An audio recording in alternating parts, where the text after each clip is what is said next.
Ganpati Bappa Morya, Mangal Murti Morya. Welcome to 5 minute kitchen with श्रद्धा।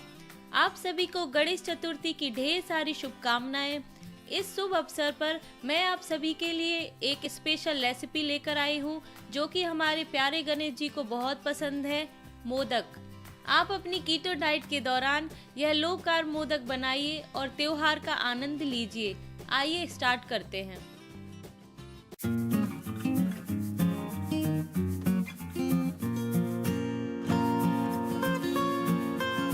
सबसे पहले हम ड्राई फ्रूट्स को रोस्ट कर लेंगे। इसके लिए पैन को गरम करके उसमें 1 टेबलस्पून घी ऐड करेंगे और ड्राई फ्रूट्स में 10 ग्राम बादाम, पिस्ता, अखरोट और काजू लेंगे। आप अपनी पसंद और मैक्रोज के अनुसार और भी ड्राई फ्रूट्स ऐड कर सकते हैं या फिर स्किप भी कर सकते हैं। सुनहरा होने पर इनको एक प्लेट में निकाल लेंगे। अब उसी पैन में हम 1 कप डेसिकेटेड कोकोनट डालेंगे और करीब 1 मिनट तक मीडियम फ्लेम पर सेकेंगे। कोकोनट एक लो कार्ब और हाई फैट इंग्रेडिएंट है जिससे हम कई तरह के कीटो फैट बॉम्ब्स भी बना सकते हैं।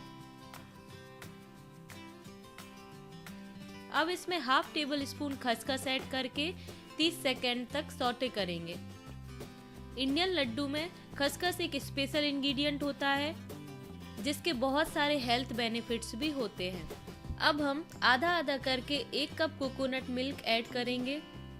ऐसा करने से लड्डू में अच्छा फ्लेवर आता है और इसको करीब 1 मिनट पकने देंगे जिससे कोकोनट मिल्क को एब्जॉर्ब करके सॉफ्ट होने लगेगा। और साइड में ठंडे हो चुके रोस्टेड ड्राई फ्रूट्स को क्रश कर लेंगे। अब इसमें स्टीविया ऐड करेंगे और बचा हुआ कोकोनट मिल्क भी ऐड कर देंगे। अब इनको अच्छे से मिक्स करके इसमें 1/2 टीस्पून कार्डमम पाउडर और क्रश किए हुए ड्राई फ्रूट्स ऐड करेंगे और इन सबको अच्छे से एक साथ मिक्स करेंगे और इसको करीब 2 से 3 मिनट तक चलाते रहेंगे जिससे मिक्सचर थिक हो जाएगा और लड्डू आसानी से बन जाएंगे। कुछ देर ठंडा होने के बाद थोड़ा सा मिक्सचर हाथ में लेंगे और अपने पाम की हेल्प से रोल करेंगे।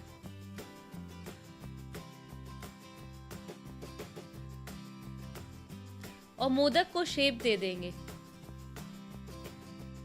यह लीजिए, बहुत ही डिलीशियस लो कार्ब कीटो मोदक तैयार है। इस रेसिपी को आप अपनी डेजर्ट की लिस्ट में ज़रूर ऐड करें और अपने फैमिली और फ्रेंड्स के साथ शेयर करें। अभी तक आपने हमारे चैनल को सब्सक्राइब नहीं किया है तो जल्दी से करें और एवरी वीक न्यू रेसिपी सबसे पहले जानने के लिए बेल आइकन को प्रेस करना ना भूलें। और यह रेसिपी आपको कैसी लगी कमेंट सेक्शन में ज़रूर बताएं। Thanks for watching.